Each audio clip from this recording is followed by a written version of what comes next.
Bonjour. Alors, cette fois-ci, c'est tout spécial. Les gens de la Limbo voulaient aussi que je joue au jeu et répondre à des questions. Donc, j'ai Stéphane et Julie de la Limbo qui se sont portés volontaires à me poser des questions. Donc, c'est un Limbo rencontre Robert aujourd'hui. Alors, je vais tout de suite passer la POC à Stéphane pour une première question auquel je devrais répondre. Eh bien, la question qui est très difficile à répondre, mais c'est simple, c'est toi, Robert, quand tu étais jeune, c'était quoi les émissions que tu aimais regarder? Ah, écoute, émission plus jeune, première émission qui m'a vraiment marqué, c'est Goldorak, le robot, l'idée d'Actarus qui rentre dans le robot. Ça m'a tellement marqué que je voulais être le pilote de Goldorak. Après ça, ben, beaucoup de trucs de super-héros, les Iron Man, Capitaine America, Thor, mal dessiné qui jouait à 6h, 6h30 le matin là, avec la merveilleuse chanson du Capitaine America, là, le bouclier du Capitaine America, son bouclier, ça, quelque chose au combat, il frappe les méchants. En tout cas, bref, t'as pas très très bien dessiné, puis beaucoup de trucs de super-héros. Là. Il y a aussi mon anglais, je l'ai travaillé avec les Transformers, G.I. Joe, He-Man et toutes ces choses-là. Moi, ma question, c'était comme en A et B. Nomme-moi un impro qui t'a marqué par le jeu des improvisateurs qui étaient là, puis tout ça. Vraiment qui t'a choqué, mais ça peut être dans le bon sens aussi. Là, Puis, nomme-moi une autre que tu dis, selon toi, puis ça, c'est pas nécessairement la même, qui peut dire « Oh my God, j'ai jamais vu une impro aussi hot comme ça, que ce soit parce que la façon que ça a été joué, tu sais, comme au Mondial d'impro, il y avait des fantasmes de joueurs que tu dis « Ça n'a juste pas de bon sens qui ont eu cette idée-là. » Fait que, c'est ça. Développe. OK. Développe. Première, écoute, j'ai étrangement pas une super bonne mémoire ces impros que j'ai vus, mais je me souviens du temps justement de la 5e salle, Zumba, qui je pense c'était à sa première improvisation. Pas sa première saison, peut-être pas sa première improvisation, mais sa première saison à la LNI, qui commence une improvisation avec une patate et une paire de bas. J'étais-tu en train de faire, t'es-tu en train de cuisiner ou en train de faire le lavage?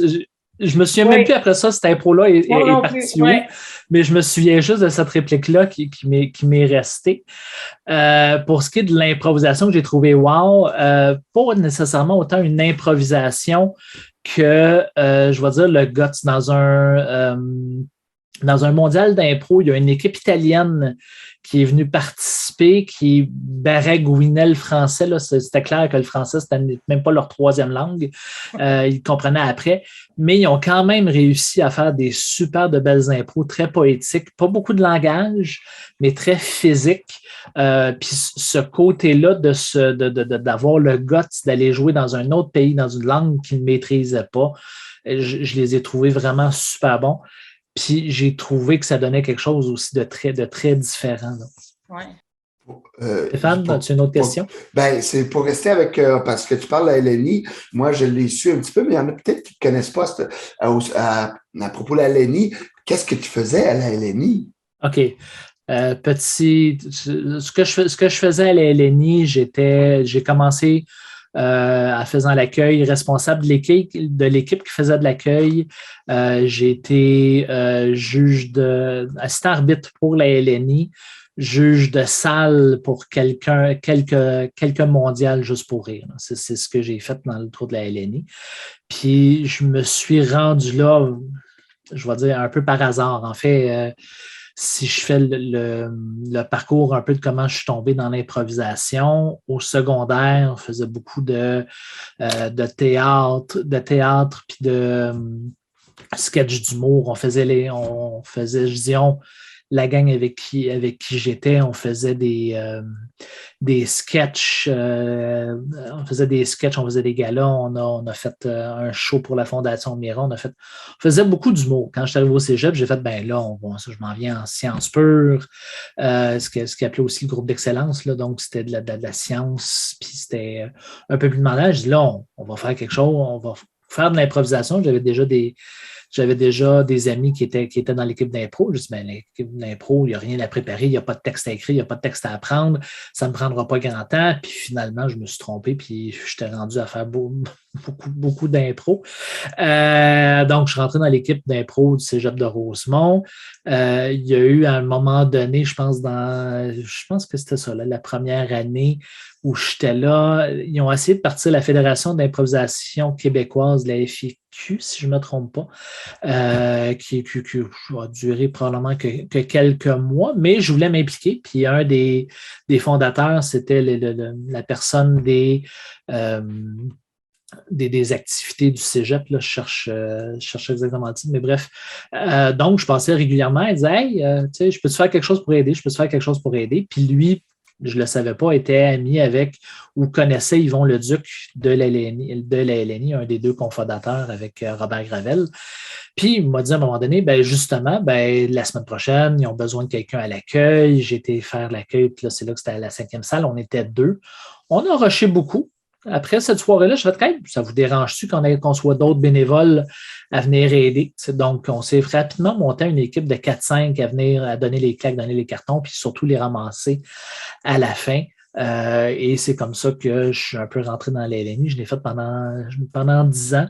Là, après ça, ben, avec la naissance de ma fille et carrière et ainsi de suite, ben, j'avais un peu moins le temps d'aller me pointer là tous les lundis pour gérer ça. Là. Tu as fait sur la fly, tu as fait un petit, j'ai entendu le mot carrière. C'est quoi aujourd'hui ta carrière? Excuse, je te vole des questions, Julie. Il n'y a aucun problème. Et même pas c'est quoi sa job, fait que vas-y. Mais c'est ça. Mon titre officiel, c'est analyste en expérience utilisateur. Ça ne dit pas grand-chose à grand monde, mais si je résume ça rapidement, j'aide les équipes qui développent des produits, surtout dans le web, à rendre leurs produits intuitifs et conviviaux, ce qu'on appelle en anglais user-friendly, pour que ça soit plus facile à utiliser pour les utilisateurs, ce qui implique des notions un peu de psychologie, mais mon axe est beaucoup plus au niveau des tests où je vais rencontrer des gens parce que c'est beau de dire, hey, nous, on pense que ça va être facile, mais là, on va le tester. Fait que je rencontre des gens, je fais des entrevues finalement où on demande aux gens finalement d'utiliser le produit, puis je regarde qu'est-ce qu'ils font puis je jase avec eux, quelles sont leurs attentes, puis comment le produit peut les aider. Donc, grosso modo, c'est ça ma job, c'est ça ma carrière, avec une formation en informatique. Là. OK. Côté musique, qu'est-ce que tu as le goût de faire découvrir? Qu'est-ce qui t'allume? Qu'est-ce qui t'allume pas pantoute? Sans dénigrer la personne, là, mais... Écoute, côté musique, moi, mon groupe auquel je reviens souvent, c'est les Bare Naked Ladies, qui, malgré leur nom, sont très, très, très... habillés. Oui, ils sont très, très, très, très, très, très habillés. J'aime leur humour. En fait, c'est même l'impro. Là. J'étais à un tournoi d'impro à Victoriaville, puis un joueur avec qui je jouais avait ça dans son auto. Je les ai découverts là. Ils ont un humour qui viennent me chercher en plus de la musique. Le plus gros succès que les gens vont peut-être reconnaître, c'est If I Had $1 Million, qui, je crois, était leur premier succès. C'est aussi eux qui ont écrit la trame sonore de la série Big Bang Theory. C'est ça. Donc, un groupe canadien que j'aime beaucoup. Il y a Mariana Strange aussi que j'aime bien, qui est aussi un autre groupe un peu plus punk. Dans le québécois, mes aïeux, je ne me trompe pas. En fait, j'aime beaucoup les chanteurs qui vont raconter quelque chose à travers leur chanson. Donc, mes aïeux, ça va bien. Groupe peut-être un peu moins connu, Trois gars sur le sofa. Que j'aime beaucoup, qui ont 2 ou 3 albums, mais aussi un groupe qui font des chansons un peu humoristiques. Là. OK. Puis, as-tu des passe-temps? Je dépasse. Mais à part l'improvisation, je m'adonne... J'aime beaucoup l'impression 3D. J'aime beaucoup. Je fais de l'impression 3D depuis 3 ans. Je me suis commencé avec une petite imprimante. Là, je suis rendu avec une des plus grosses qui se fait sur le marché au niveau amateur et à un coût raisonnable. Je m'amuse à imprimer des pièces, surtout quand je joue à des jeux de rôle, autre passe-temps. Mais je me suis aussi découvert à travers l'impression 3D un peu le petit côté de pas juste prendre des modèles que je trouve sur Internet, les imprimer, mais de les créer, les modèles. Donc, en fait, quand je suis capable, j'ai fait des racks pour accrocher mes équipements de piscine. J'ai des boîtes pour mettre les lunettes sur le bord de la clôture, justement, quand on va se baigner.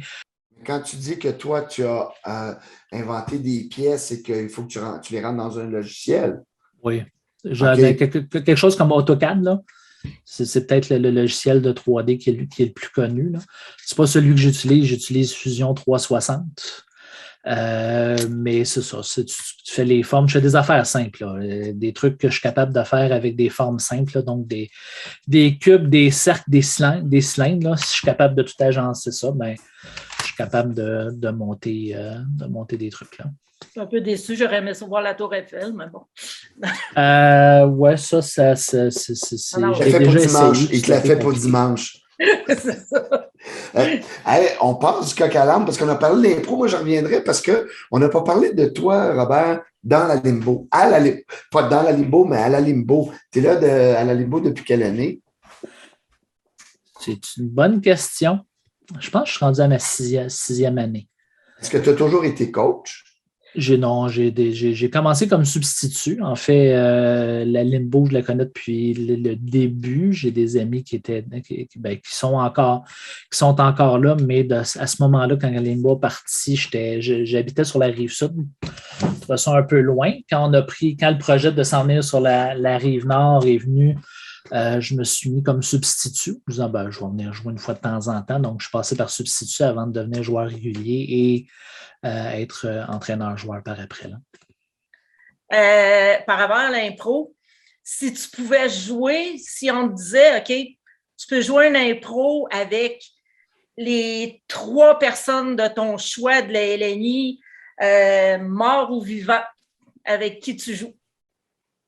Je joue avec Robert Gravel, puis Robert Gravel.